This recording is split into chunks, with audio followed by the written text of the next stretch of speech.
Hey guys, from the title of this video, you're probably thinking, oh no Eric, what's wrong? What's going on?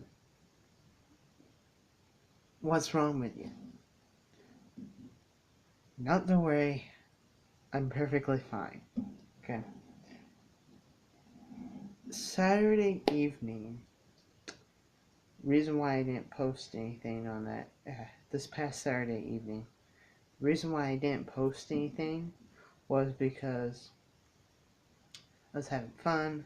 It was late that evening, and I started having chest pains right up here on the left side of my chest, and I took some uh, Tylenol, and I went to bed, and I said, you know what, I'm gonna sleep this off. If it doesn't go away in the morning, I'm gonna go to urgent care. So I took some Tylenol with some pain throughout the night here and there, but that was before I fell asleep. Um, I took next morning. I'm laying on my bed. I got up about 9 o'clock in the morning. I was laying there. It was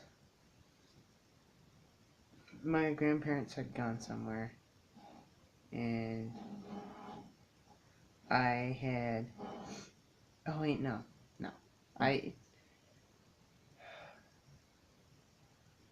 Sunday evening. No, Sunday about midday.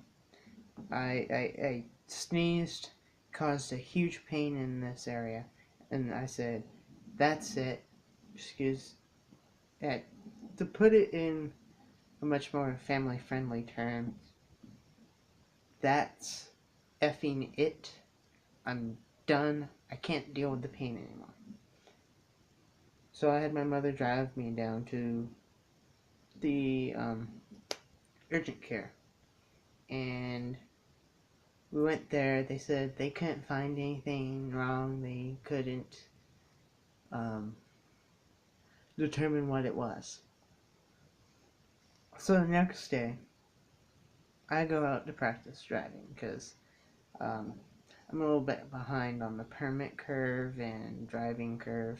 You know, I'm 18, and usually you do that about 16 years old. I'm behind, put it that way.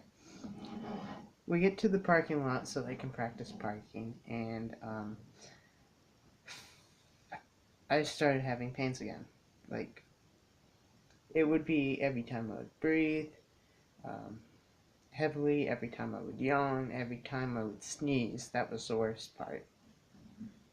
My mom just said, okay, that's it. Let me drive. I'm taking you to the ER. So I wind up over at St. Mary's Hospital um, in the ER. And the thing is I had valley fever in this upper left lobe. It was diagnosed about 2.5, 3 years ago. And they said that there was a reactivation and a reinfectation of that area. And in turn of doing the CT scan that they only do so far, he noticed that my right kidney was not inflamed, but swollen. There you go. It was swollen. And because I had a diabetic appointment the next day, he let us go. He gave me the prescriptions that I needed for the infection and said, okay, I will be on call from 6:30 in the morning until 1 on Wednesday. So take care of your diabetic appointment and come back in. In that first, I have the paperwork right here.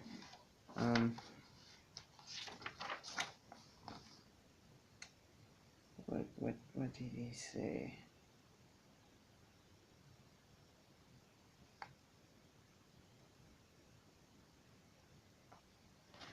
basically, it was probably a reactivation of that. I'm not going to go through that paperwork right now. But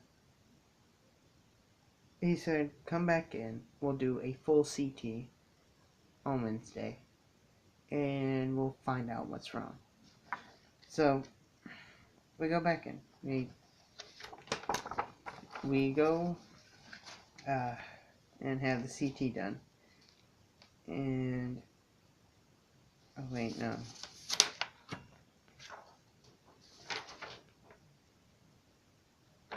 Wait, no. Okay.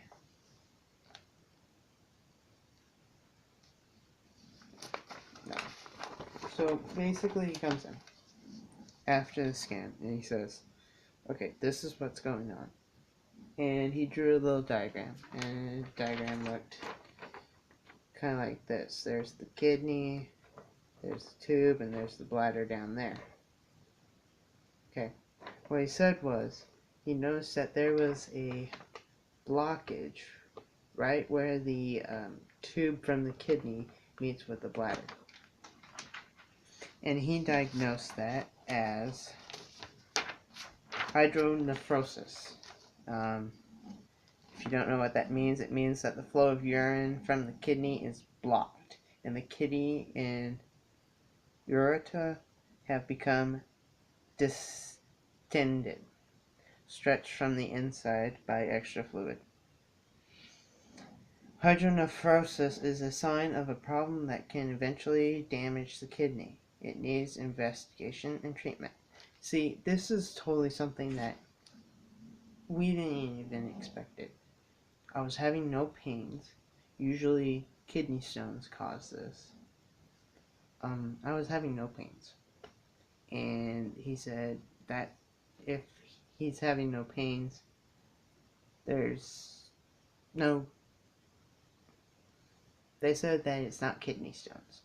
So, basically, within that, he was telling us to do a ER follow-up with my primary doctor to get a prior auth for a urologist who does not take my insurance. So we went through that whole business, and the 8th of this month I'm going to see my primary to get a authorization for the urologist that does take the insurance.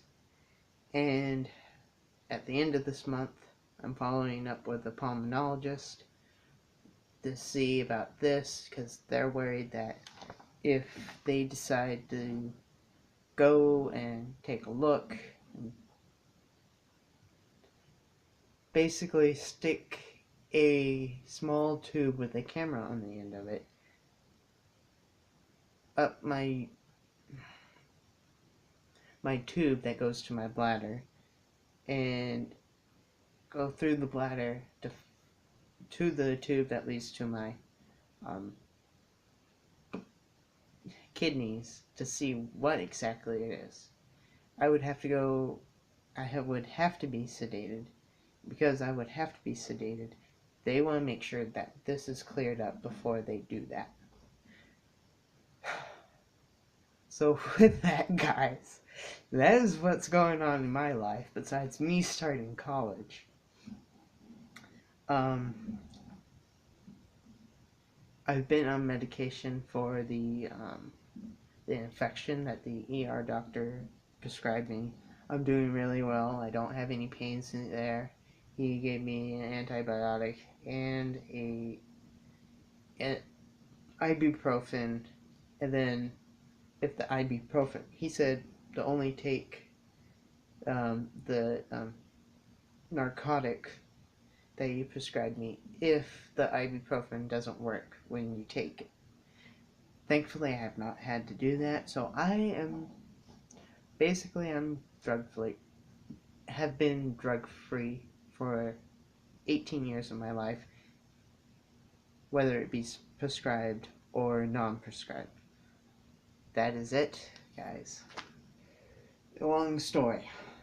It's taken me 10 minutes to actually describe it. So, that's what's going on with my life. And I really like your guys' support. Yeah.